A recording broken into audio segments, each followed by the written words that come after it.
مشاعل الأنوار هم للنسيم عبيره الفوار هم ضادة رفعوا التميز راية هم في العزيمة رب العالمين وأصلي وأسلم على أشرف الأنبياء والمرسلين نبينا محمد وعلى آله وأصحابه ومن اتبعهم بإحسان إلى يوم الدين أما بعد السلام عليكم ورحمة الله وبركاته. Tema današnjeg druženja je značenje riječi La ilaha illallah. Sjetimo se da postoje tri vrste tevhid ibadeta. Tevhid ibadeta koji se izražava srcem, tevhid ibadeta koji se izražava fizičkim dijelima u praksi, zatim tevhid ibadeta koji se izražava jezikom. I izgovor šehadeta La ilaha illallah predstavlja najveći stepen tevhid ibadeta koji se izražava jezikom.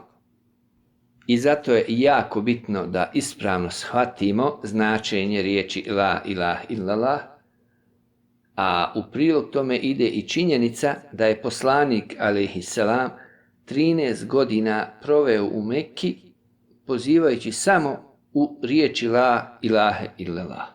Zatim, glavno razilaženje svih islamskih sekti sa ehli sunnetom vel džematom, a prije toga sa selefom, je upravo u značenju riječi La ilaha illallah. Riječi La ilaha illallah znače nema istinskog božanstva osim Allaha, što opet znači vjerujemo, potvrđujemo i čvrsto smo ubijeđeni da je jedino uzvišeni Allah istinsko božanstvo i da jedino On zaslužuje da bude obožavan, te da niko pored njega ne zaslužuje da mu se ibadet čini. Zašto je ovakvo značenje šehadeta La ilaha illallah? Prvo, riječ ilah u rečenici La ilaha illallah je ma'bud, što znači božanstvo. I kogod je pogrešno razumio značenje ove riječi, pogrešno je razumio i značenje riječi La ilaha illallah.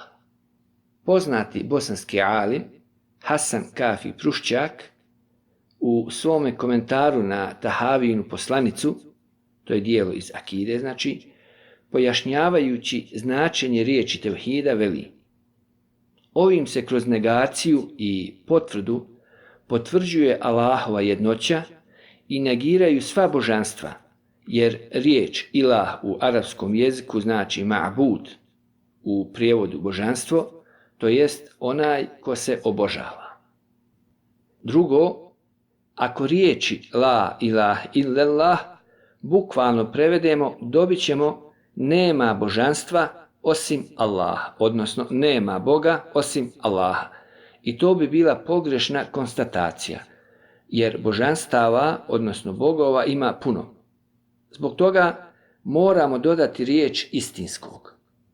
Na takav način negiramo sva lažna božanstva i tek tada riječi La ilaha illallah dobijaju ispravno značenje. Na osnovu čega ćemo dodati riječ istinskog? Pa na osnovu ajeta kome Allah subhanahu wa ta'ala kaže: Zalike bi enna Allahe huvel haq wa enne ma ted'une min dunhi huvel batil.